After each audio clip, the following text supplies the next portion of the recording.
Santet mengerikan untuk keluarga Banggoni. Sudah beberapa hari belakangan ini, Bu Jakia mengalami mimpi buruk tentang anak lelakinya yang kedua. Mimpi-mimpi itu pun membuat Bu Jakia jatuh sakit karena takut kehilangan anak yang sangat disayanginya itu. Walaupun anaknya itu memiliki perangai kasar, tapi sosok kakak dari tiga adik perempuan itu menjadi anak yang sangat menyayangi Bu Jakia dan juga seluruh keluarganya.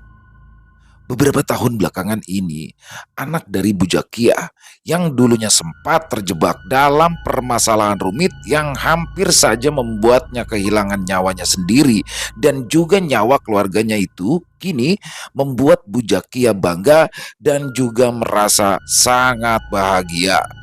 Bagaimana tidak?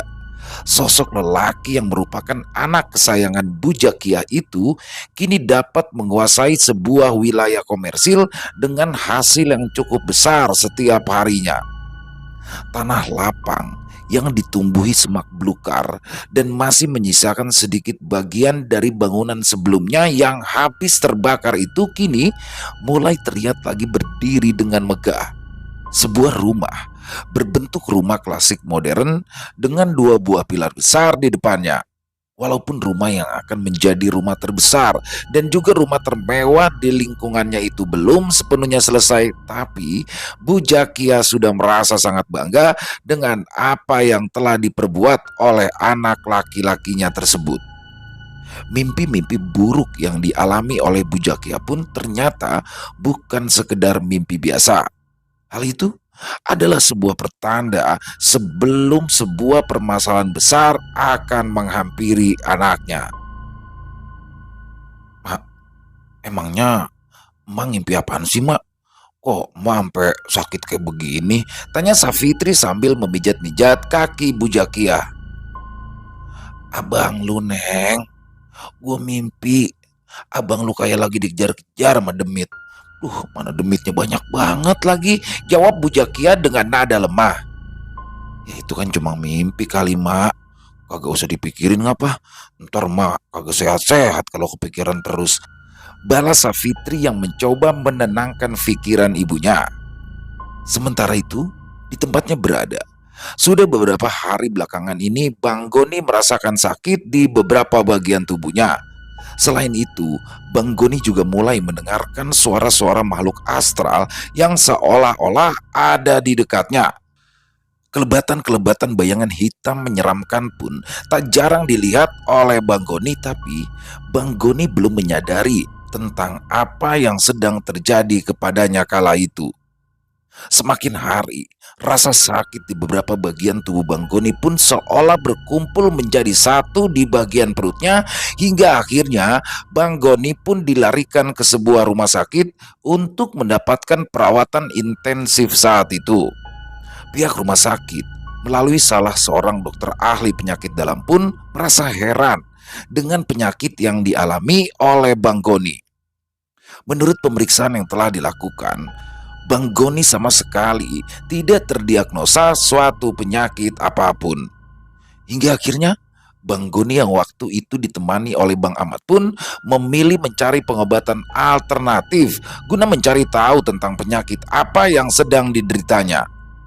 Sepulangnya dari rumah sakit, Bang Goni yang saat itu masih terlihat lemah dengan wajah yang terlihat pucat meminta kepada Bang Ahmad untuk membawanya ke markas tempat Bang Goni menjalankan bisnisnya yang berada di sekitaran sebuah pasar tradisional.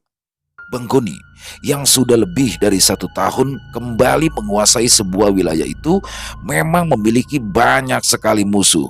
Hal itu terjadi karena Bang Goni harus berjibaku mengusir orang-orang yang selama kepergiannya mencari ilmu bersama Bang Ahmad ke ujung kulon telah menguasai pasar dan juga daerah sekitarannya.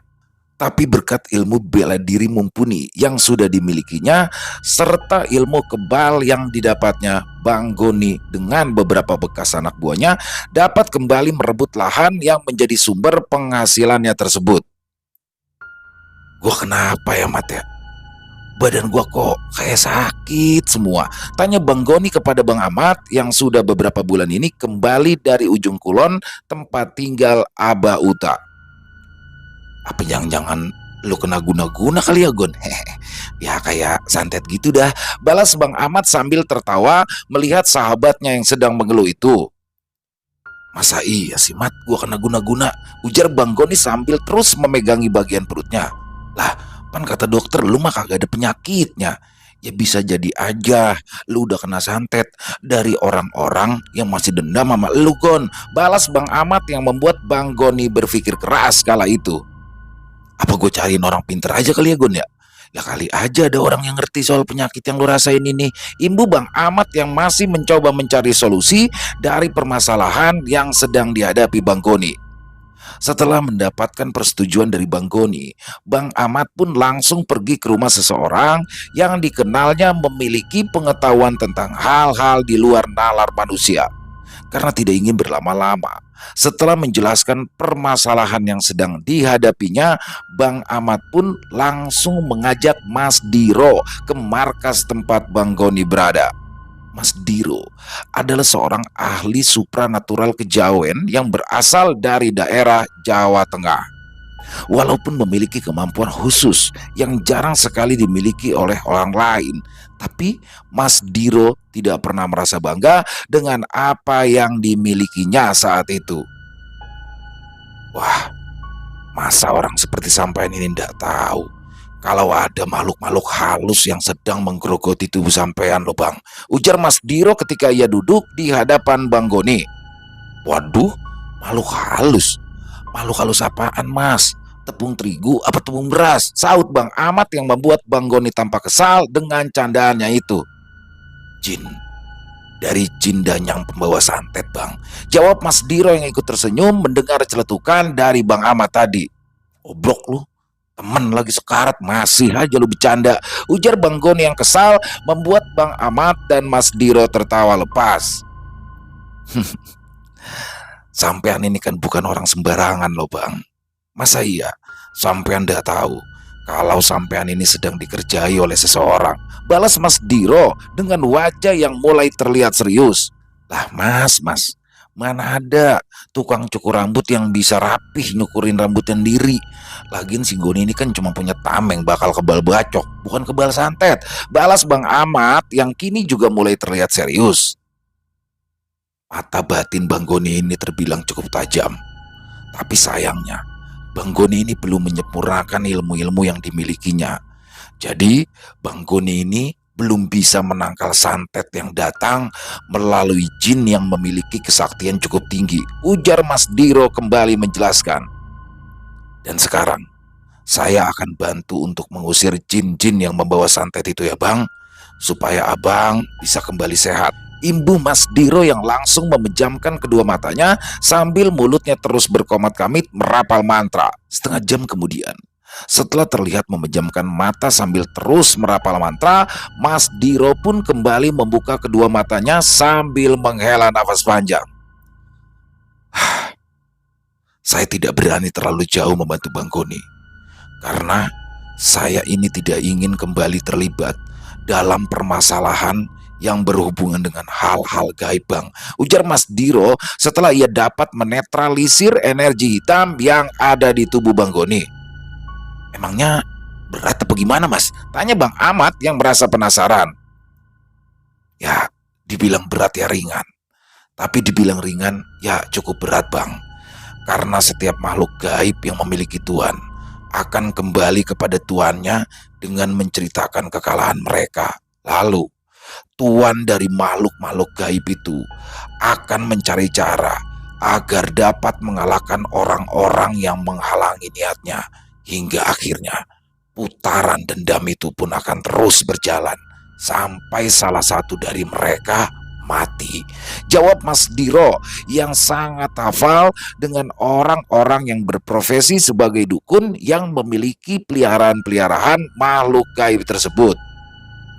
Setelah ini, Bang Goni harus mencari cara agar permasalahan yang kini berhubungan langsung dengan makhluk-makhluk gaib itu berakhir dengan damai.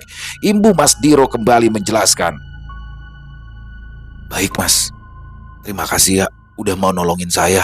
Sekarang saya udah agak enakan ini badan saya. Balas Bang Goni sambil mengulurkan tangan untuk menjabat tangan Mas Diro. Makhluk-makhluk gaib yang sudah menggerogoti tubuh Bang Goni sudah saya minta untuk pergi. Tapi sepertinya mereka akan kembali lagi karena memang tujuan orang yang mengirimkan santet itu menginginkan Bang Goni tewas. Sambung Mas Diro kembali menjelaskan. Iya Mas, selebihnya biar saya urus sendiri. Mohon maaf ya kalau saya udah ngerepotin Mas Diro. Dan sekali lagi, saya ngucapin terima kasih atas apa yang telah Mas Diro lakukan sama saya hari ini. Saya masih amat tidak akan pernah melupakan kebaikan dari Mas Diro. Balas Bang Goni dengan mantap. Sebaiknya Bang, sebelum serangan gaib itu datang lagi, Bang Goni ini harus mempersiapkan diri.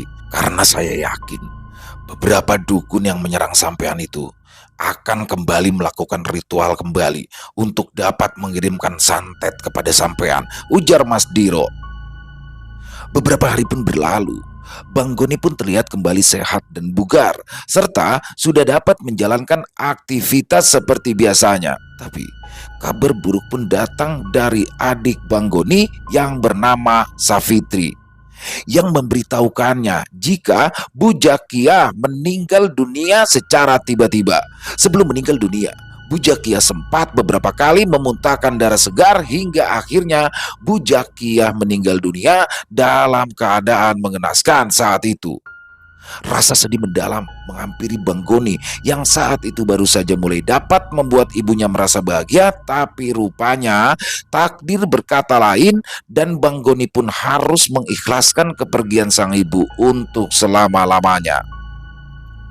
Meninggal dunianya Bu Jakia yang sangat tiba-tiba serta penyebab kematian yang terasa janggal pun akhirnya membuat Bang Goni mencari tahu apa penyebab kematian dari sang ibu.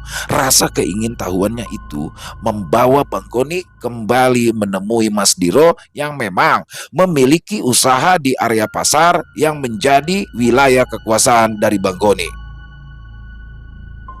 Ya, saya sih udah ikhlas Mas, tapi saya ngerasa curiga nih dengan apa yang udah nimpa ibu saya. Karena menurut adik perempuan saya, ibu saya itu juga baru aja sembuh dari sakitnya. Tapi hari itu, tiba-tiba aja ibu saya ngalamin sakit di bagian perutnya hingga beliau memuntahkan darah segar beberapa kali sebelum beliau meninggal dunia Mas, ujar Bang Goni yang menceritakan kejadian sebelum ibunya meninggal. Ya. Coba, nanti saya coba cari tahu Bang. Setelah selesai jualan, saya akan mulai melakukan penelusuran, ujar Mas Diro yang memang sudah merasakan adanya energi besar yang sedang mengintai Bang Goni. Pada sore harinya, Mas Diro bersama Bang Goni dan juga Bang Ahmad pun mendatangi kediaman Bu Jakia untuk mencari tahu apa yang sebenarnya terjadi kepada Bu Jakia. Aura mistis pekat mulai dirasakan oleh Mas Diro ketika dia dan juga Bang Goni serta Bang Ahmad hendak melangkahkan kaki masuk ke dalam halaman rumah orang tua dari Bang Goni tersebut. Energi besar telah menyambut ketiganya dan energi hitam tersebut perlahan mulai menyerang Bang Goni. Mengetahui jika ada energi gelap yang mencoba menyerang Bang Goni, Mas Diro pun lalu menghentikan langkahnya sambil tangan kanannya merogoh saku celananya, tempat di mana dia biasa menyimpan senjata andalannya yang berupa jarum berkarat serta benda tajam yang berukuran kecil lainnya. Sambil melemparkan sesuatu ke arah atas rumah keluarga Bang Goni, Mas Diro terlihat sambil merapalkan sebuah mantra yang membuat senjata yang dilempar tersebut menjadi semakin berbahaya. Suara ledakan dari dalam rumah pun terdengar hingga keluar rumah, tapi anehnya semua keluarga yang berada di dalam rumah tersebut tidak mendengar apapun saat itu. Apaan itu Mas ya? Tanya Bang Ahmad yang merasa terkejut mendengar suara keras tersebut. Bang Goni yang merasa khawatir dengan keadaan keluarganya yang berada di dalam rumah pun langsung berlari masuk ke dalam rumah untuk memastikan apa yang terjadi di sana. Tapi berbeda dengan Mas Diro Yang sudah tahu apa yang sebenarnya terjadi, Mas Diro pun tetap berdiri di tempatnya sambil terus mengedarkan pandangannya mencari sosok makhluk gaib yang memang masih berada di rumah tersebut untuk menyakiti keluarga lain dari Bang Goni, termasuk Bang Goni sendiri. Sambil terus merapal mantra, Mas Diro pun menatap tajam ke arah depan rumah keluarga Bang Goni sambil kembali mengambil sesuatu dari saku celananya. Tapi kali ini tampak berbeda dari apa yang sudah dilakukan oleh Mas Diro tadi. Dia hanya menghentakkan kakinya sambil sesekali meniup sesuatu ke arah depan, dan setelah itu Mas Diro pun lalu mengajak Bang Ahmad untuk ikut masuk ke dalam rumah keluarga Bang Goni. Aneh banget ya, di dalam ini kagak ada yang dengar suara ledakan tadi, seru Bang Goni yang merasa heran dengan apa yang baru saja terjadi. Sampean ini seperti orang yang tidak paham dengan makhluk gaib saja loh Bang. Sudah, jangan terus berpura-pura di hadapan saya lah. Balas Mas Diro sambil tertawa. Ya, saya emang tahu, tapi saya belum ngedalemin ilmu tentang itu Mas. Yang saya dalemin cuma ilmu kebal sama ilmu bela diri aja. Balas Bang Goni yang memang tidak mengerti dengan hal-hal gaib. Walaupun dia sendiri pernah mengalaminya dan bahkan berada di antara hidup dan mati kala itu. Bener Bang, penyebab kematian dari orang tua sampean itu adalah santet yang sudah dikirimkan oleh seseorang yang beberapa minggu lalu saya bersihkan dari dalam tubuh sampean. Ujar Mas Diro yang sebenarnya enggan untuk ikut campur dalam urusan yang sedang dihadapi Bang Goni waktu itu. Siapa ya yang udah tega ngelakuin ini semua? Tanya Bang Goni yang langsung naik pitam mendengar apa yang baru saja disampaikan oleh Mas Diro. Ya pastinya adalah orang yang sangat membenci sampean Bang. Dan orang itu memiliki sebuah dendam yang membuatnya rela melakukan perbuatan pengecut seperti itu. Balas Mas Diro menjelaskan. Mas Diro atau biasa dipanggil Sudiro sengaja pergi meninggalkan desa bersama istri dan anaknya yang masih berusia 3 tahun kala itu. Memang ia memiliki tujuan untuk tidak terlibat lagi dalam dunia spiritual karena namanya yang sudah cukup terkenal sebagai orang yang mampu mengatasi hal-hal di luar nalar. Mas Diro pun terus dicari orang untuk dimintai bantuan mengurusi masalah yang berkaitan langsung dengan hal-hal gaib. Tapi dalam hati kecil Mas Diro, ia masih ingin membantu sesama dengan kemampuan yang dimilikinya itu, walaupun istrinya selalu menentang apa yang dilakukan Mas Diro.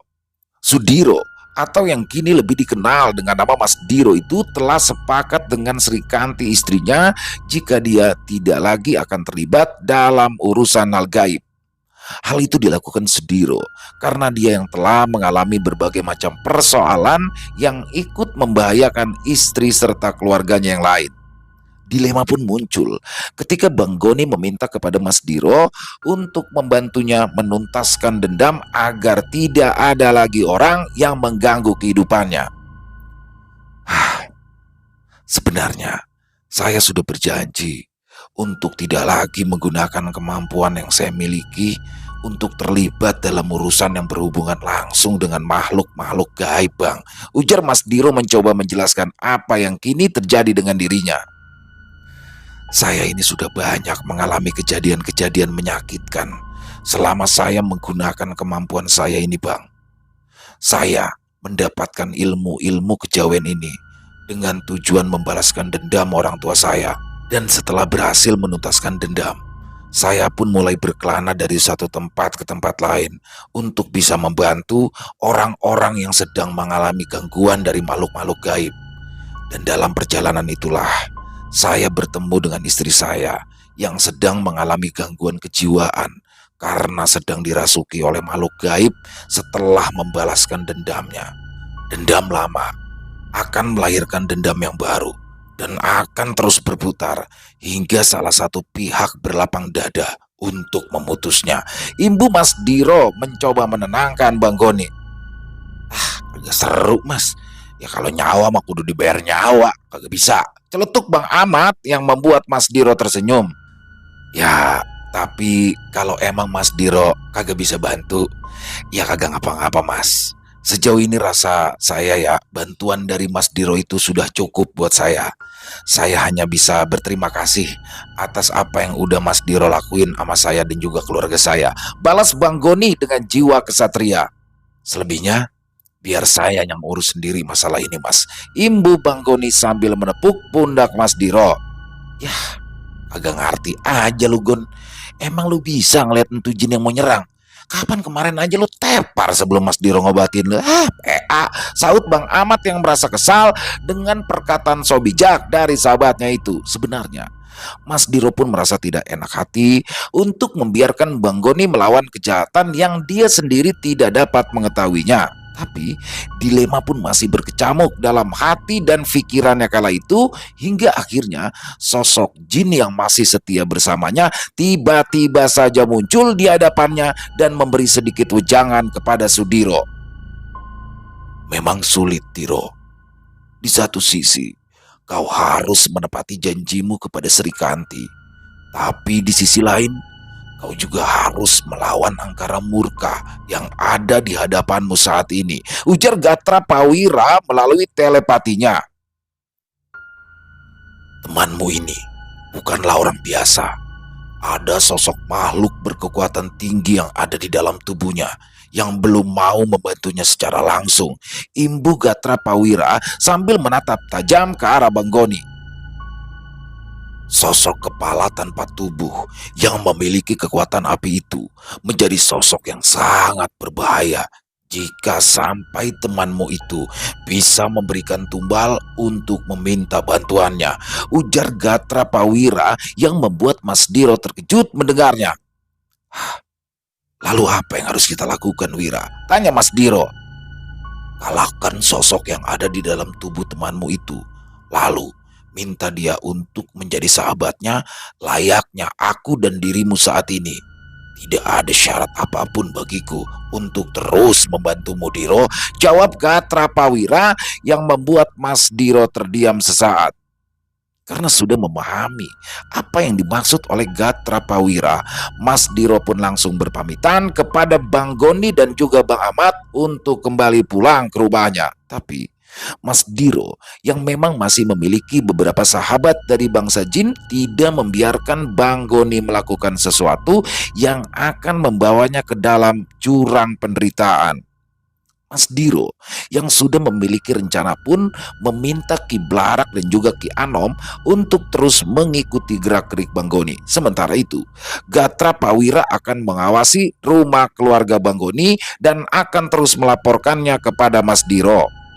Setelah beberapa hari berlalu, Bang Goni yang masih memikirkan tentang siapakah orang yang telah menyerangnya melalui sosok-sosok makhluk gaib yang mengirimkan santet itu, mulai berpikir untuk menyempurnakan ilmu kebatinannya yang selama beberapa waktu pernah dikubur dan tidak akan pernah dilakukannya itu.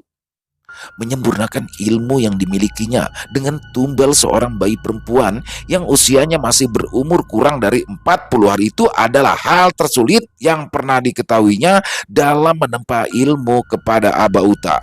Setelah memikirkan matang-matang tentang apa yang harus dilakukannya, ditambah lagi dorongan hawa nafsunya untuk mendapatkan ilmu tingkat tinggi dan dapat menuntaskan dendamnya itu, akhirnya Bang Goni pun mulai mencari tempat untuk melakukan ritual yang sama sekali tidak diinginkannya. Sebuah rumah kontrakan akhirnya dipilih oleh Bang Goni untuk melakukan ritual tersebut. Dengan bantuan saudara seperguruan yang tidak lain adalah sahabatnya sendiri, Bang Goni pun mulai menyiapkan segala sesuatunya yang akan menjadi syarat mutlak dari sebuah ritual. Goni, lu udah yakin apa? Tanya Bang Ahmad yang tidak mengira jika Bang Goni akan menjadi senekat itu. Gua kagak punya pilihan lagi, Mat. Cuma ini cara satu-satunya gua untuk bertahan hidup. Sekaligus gua akan menuntaskan dendam gua, jawab Bang Goni dengan penuh keyakinan. Setelah menyiapkan segala keperluan yang dibutuhkannya untuk melakukan ritual pemanggilan sosok Mustaka Geni, Bang Goni pun lalu meminta kepada Bang Ahmad untuk berjaga-jaga di luar kamar yang digunakannya untuk melaksanakan ritual. Di sisi lain, Ki Blarak dan Ki Anom yang telah mengetahui tentang apa yang akan dilakukan Bang Goni pun segera melaporkan tentang apa yang terjadi dengan Bang Goni kepada Mas Diro. Mas Diro yang sudah tahu tentang sosok Mustaka Geni dari Gatra Pawira pun langsung menyiapkan diri untuk bertarung melawan sosok makhluk gaib yang memiliki kekuatan besar tersebut. Semua benda pusaka yang dimiliki Mas Diro pun kembali dikenakannya, termasuk bedong mayit yang merupakan kain kafan perawan yang mana dapat melindungi tubuh Mas Diro secara langsung dari serangan kekuatan makhluk gaib ataupun ajian-ajian lainnya. Dan seperti biasanya, Mas Diro yang sudah siap bertarung pun segera pergi ke tempat Bang Goni berada, tapi saat itu hanya tubuh astral Mas Diro saja yang melesat pergi, sementara tubuh aslinya berada di rumah dalam posisi tertidur lelap di kamar bersama keluarganya. Tubuh Mas Diro pun dijaga oleh Ki Blarak dan juga Ki Anom untuk memastikan jika tidak akan ada jin-jin jahat yang mengisi kekosongan tubuh Mas Diro. Tepat di saat-saat yang menegangkan, Mas Diro pun lalu muncul di sebuah ruangan tempat Bang Goni melakukan ritual pemanggilan sosok Mustaka Geni. Karena telah mengetahui maksud dan juga tujuan kedatangan Mas Diro, tanpa berbasa-basi lagi, sosok menyeramkan yang sudah keluar dari dalam tubuh Bang Goni pun langsung menyerang Mas Diro. Berbekal pengalamannya yang sudah banyak melalui pertempuran-pertempuran gaib, Mas Diro pun dengan cepat menghindari ajian-ajian dari Mustaka Geni yang terus saja melesat ke arahnya. "Jangan ikut campur dalam urusanku ini, manusia bodoh, atau kau akan menyesal selamanya," ujar Mustaka Geni yang terlihat sangat murka. "Aku tidak akan membiarkan sahabatku menjadi budakmu, makhluk jelek," balas Sudiro sambil melesatkan ajian Sindung Geni dengan energi kecil. Ya, maksud dan tujuan Mas Diro saat itu tentu saja tidak ingin memusnahkan sosok Mustaka Geni, tapi tujuan Mas Diro adalah untuk mengalahkan makhluk berkekuatan besar itu agar sosok tersebut mau membantu Bang Goni tanpa harus menyediakan tumbal. "Baik, kalau begitu, aku akan membuat tubuhmu terbujur kaku selamanya, manusia goblok," balas Mustaka Geni sambil menyerang Mas Diro dengan lidah api yang menjulur panjang. Pertempuran gaib pun terjadi dengan sengit. Mas Diro dan juga Mustaka Geni masih saling mengukur kekuatan lawan satu sama lain. Jual beli serangan dan energi mematikan pun terus terjadi hingga akhirnya sosok Gatra Pawira datang dan langsung melumpuhkan Mustaka Geni dengan ajian rantai banyu yang seketika itu juga melemahkan kekuatan Mustaka Geni. Ah, Kurang ajar, beraninya kau menyerangku dari belakang, makhluk rendahan, geram Mustaka Geni yang terlihat semakin murka. "Menyerahlah, makhluk api. Kau tidak akan kami musnahkan jika kau mau mengikuti apa yang kami mau," balas Mas Diro yang ternyata sudah memasang ribuan jarum dengan ajian Sindung Geni yang perlahan mulai menembus energi pelindung milik Mustaka Geni. Sedikit lagi, sosok makhluk menyeramkan itu akan menyerah. Tiba-tiba saja kekuatan besar datang dan langsung menarik lalu melepaskan sosok Mustaka Geni dari jerat rantai banyu dan juga jarum dengan ajian Sindung Geni milik Mas Diro. "Kurang ajar. Apa maksud kalian mengganggu ritual yang sedang dilakukan muridku? Hah?" ujar sosok lelaki tua dengan pakaian seperti punggawa kerajaan itu.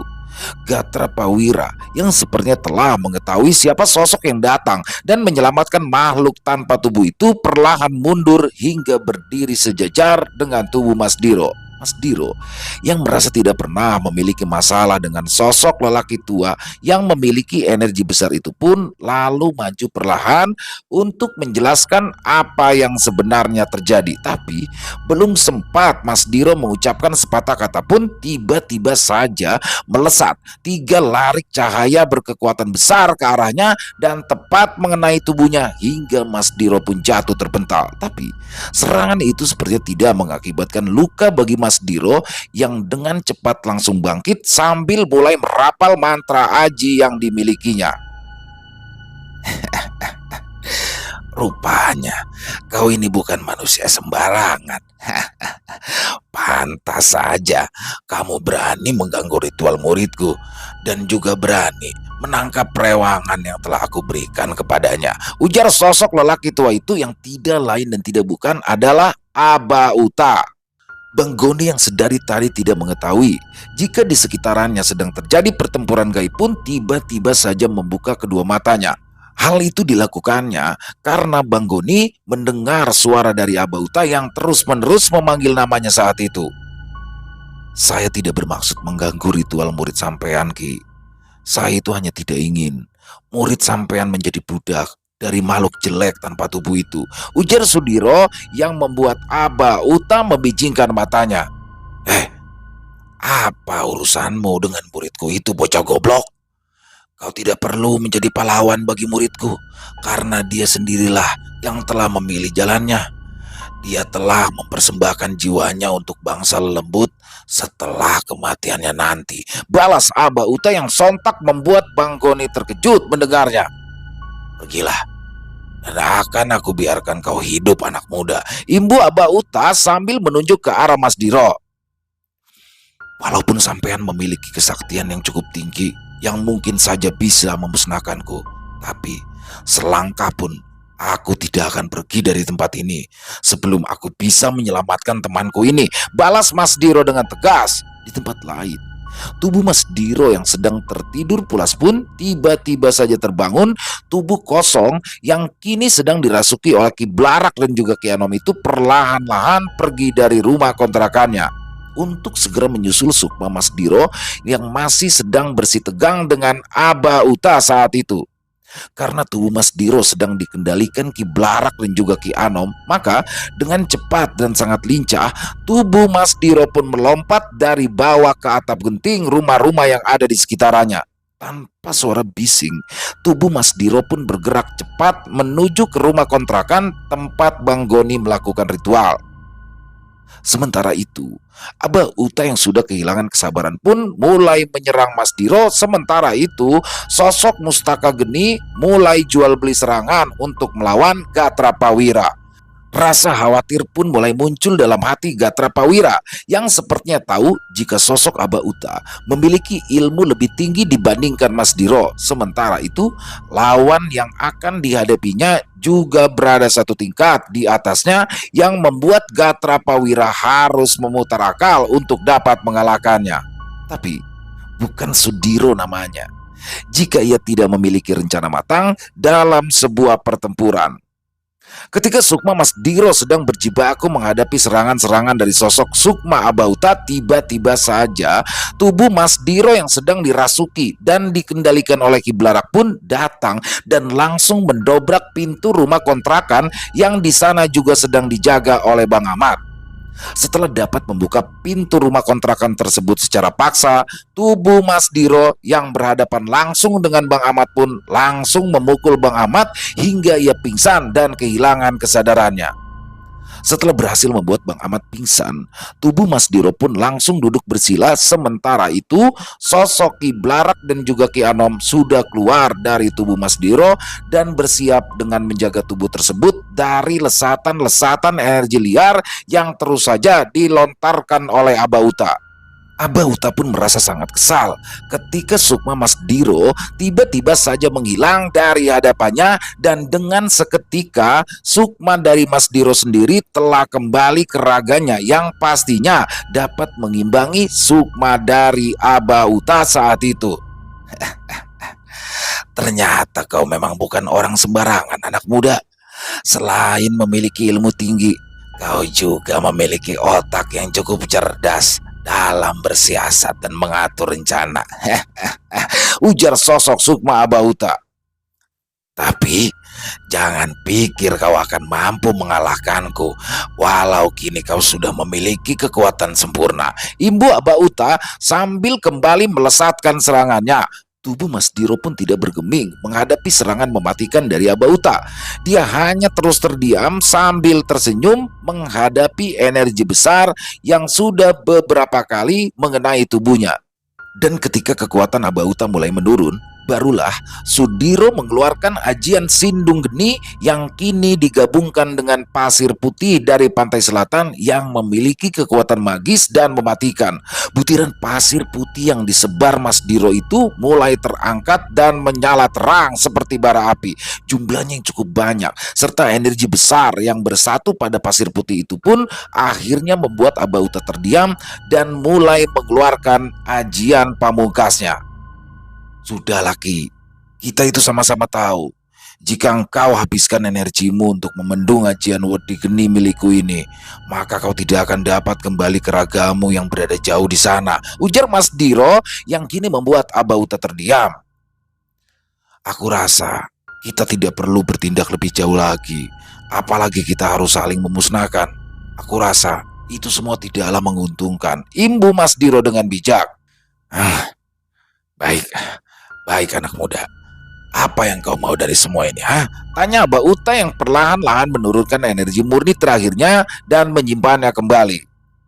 Aku hanya ingin kau menghentikan makhluk jelek yang sedang bertempur melawan sahabatku itu.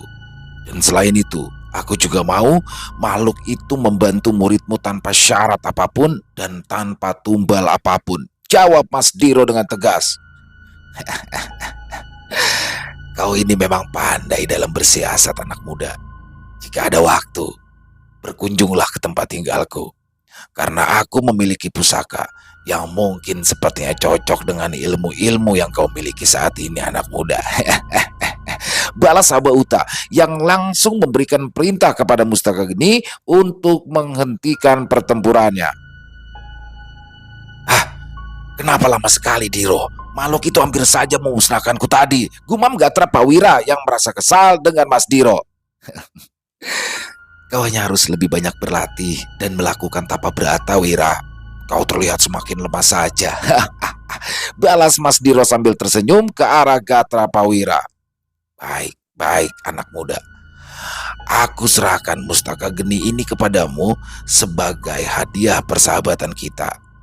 Dan jika kau memang menginginkan muridku untuk menggunakan kemampuan Mustaka Geni, maka kau harus mengajarinya sendiri. Yang jelas, saat ini Mustaka Geni hanya akan patuh kepadamu saja, ujar Abauta yang membuat Mas Diro terkejut karena ia tidak menyangka jika Abauta akan melakukan hal yang demikian. Baiklah Ki, terima kasih atas apa yang sudah kau berikan, balas Mas Diro sambil menganggukkan kepalanya. Setelah berbincang singkat, Abauta pun lalu pamit undur diri. Sementara itu Mustaka Geni hanya terdiam sambil menunggu perintah dari Mas Diro. Jagalah temanku ini. Jika ada makhluk sebangsamu akan menyerangnya, maka kau harus terus melindunginya apapun yang terjadi.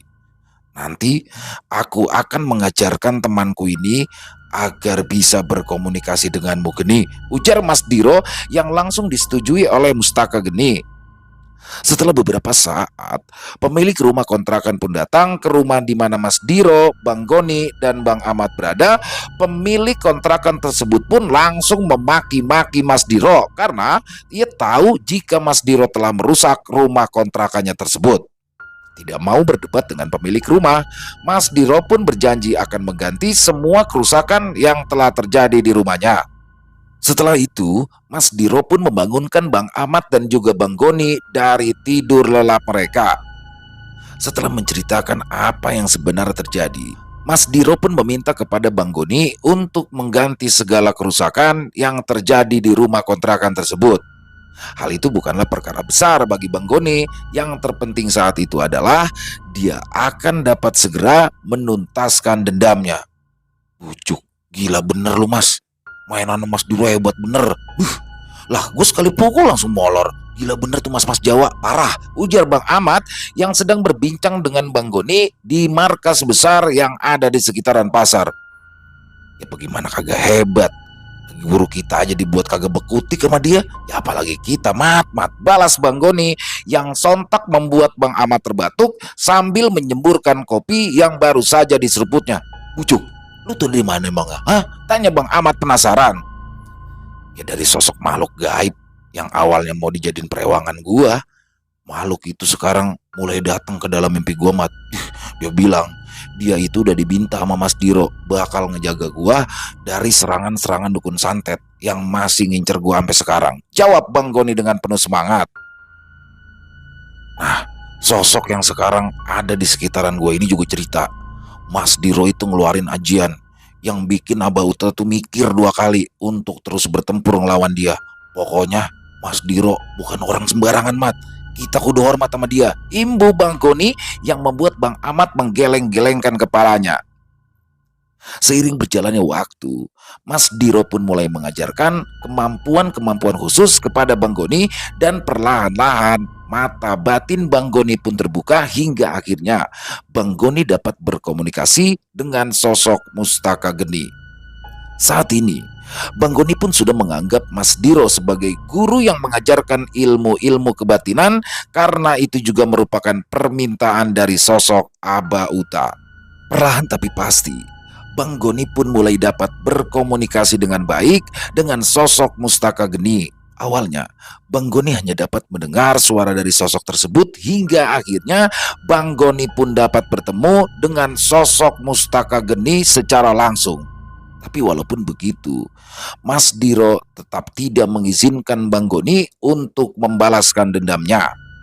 Mas Diro hanya mau jika Bang Goni selamat dari gempuran makhluk-makhluk gaib kiriman dukun-dukun sakti yang sudah dibayar oleh seseorang untuk menghabisi nyawanya.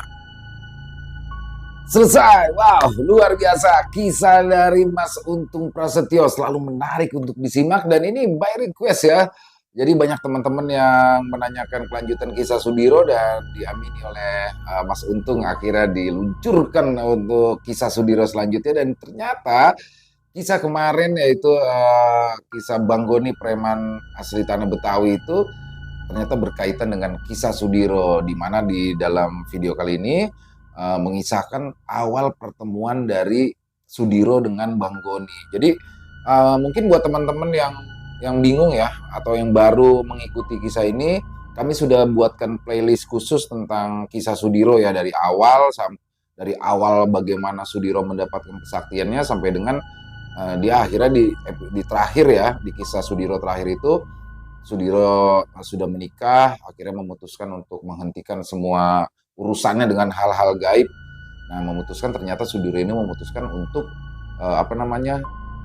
merantau ke ibu kota dan memutuskan untuk berdagang. Jadi usahanya itu berdagang di salah satu pasar tradisional yang ada di daerah Jakarta sampai di mana di sana mereka bertemu.